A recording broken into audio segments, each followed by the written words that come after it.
Au fil des épisodes des Seniors Actifs, nous partirons à la découverte des acteurs clés de notre santé, nos 20 meilleurs médecins. J'animerai les sujets en rapport avec la nutrition, la micronutrition, ma passion, mon expertise. J'inviterai également des experts qui partageront divers thèmes qui leur tiennent particulièrement à cœur dans d'autres domaines du bien-être global. L'objectif de ces podcasts est de partager nos expériences, nos missions de vie, nos secrets. Inspirer les seniors qui sont dans une démarche de mieux-être global et qui souhaitent rester au top de leur forme le plus longtemps possible. 3, 2, 1. Bonjour et bienvenue à tous sur ce 39e épisode du podcast des Seniors Actifs. J'espère que vous vous trouvez tous en belle forme. Aujourd'hui, on plonge dans le monde du stress et surtout, on va découvrir ensemble comment le dompter en se recentrant sur soi. Alors prenez du temps pour vous, le reste attendra. C'est essentiel de s'accorder des moments de détente et de relaxation. Alors imaginez-vous dans votre petit cocon, loin des tracas quotidiens, où seul votre bien-être compte. Alors vous avez à votre disposition différents outils. Alors je ne vais pas tous les citer aujourd'hui. Déjà, prendre des cours de développement personnel.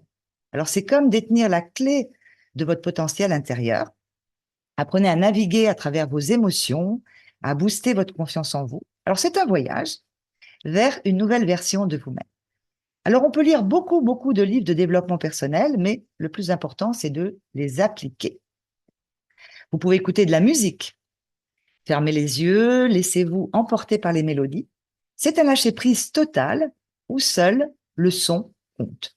C'est magique, un peu comme une bulle de sérénité dans le chaos du quotidien. Riez, lisez des histoires drôles. Saviez-vous que le rire, c'est un puissant antidote au stress? Il libère des endorphines tout en mettant le cortisol, l'hormone du stress, KO. Et d'ailleurs, il existe la rigolothérapie. On peut en rire, mais ça fonctionne très bien. Vous pouvez chanter. Alors là, c'est un peu la même recette magique, avec en prime la vibration des cordes vocales qui nous plonge dans une détente profonde. Alors la respiration, c'est notre encre. En se concentrant sur notre respiration, on va retrouver notre calme intérieur, notre self-control. C'est un peu comme appuyer sur un bouton pause dans un monde qui ne s'arrête jamais. Alors vous pouvez pratiquer la cohérence cardiaque. J'en parle souvent sur Facebook de la cohérence cardiaque, surtout la 3-6-5. Le lâcher-prise aussi. Et toutes ces techniques sont des alliés pour naviguer sereinement à travers les tempêtes émotionnelles. C'est apprendre à lâcher ce qui ne sert plus pour accueillir le nouveau. Vous avez aussi la sophrologie. Fermez les yeux, imaginez un lieu qui vous apaise. Votre cerveau ne fait pas la différence entre le réel et l'imaginaire. C'est un outil puissant pour cultiver le positif. Et n'hésitez pas à vous rapprocher de personnes, de sophrologues. C'est leur métier, ce sont des experts. Vous pouvez vous relaxer avec le yoga ou le qigong ou le tai chi. Alors, ce sont des pratiques millénaires qui nous enseignent l'art de, on peut dire, la connexion entre le corps et l'esprit.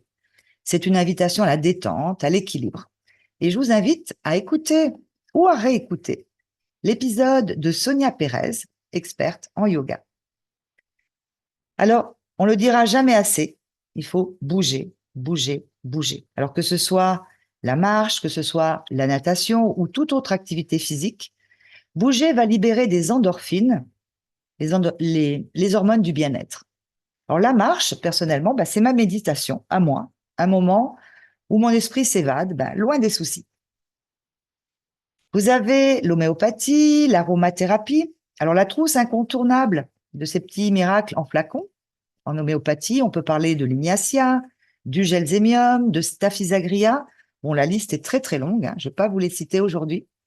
Et côté huile essentielle, aromathérapie, vous avez l'huile essentielle de petits grains bigarade, la lavande, autant d'alliés pour notre bien-être. Côté fleur de bac, on va être plutôt du côté de l'équilibre émotionnel. Vous avez le rescue, la star de Bethléem, le mimulus. Alors là, ce sont des élixirs floraux, oh là, ça ne sort pas, les élixirs du docteur Bach, qui sont de véritables cadeaux de la nature pour harmoniser nos états émotionnels. Les compléments alimentaires, je ne vous en parlerai pas aujourd'hui, je vous en parlerai plus en détail dans le prochain épisode, le 1er août. En attendant, je vous donne rendez-vous le 18 juillet pour notre prochain épisode avec Hélène Dian, auteure de Et si on restait ensemble.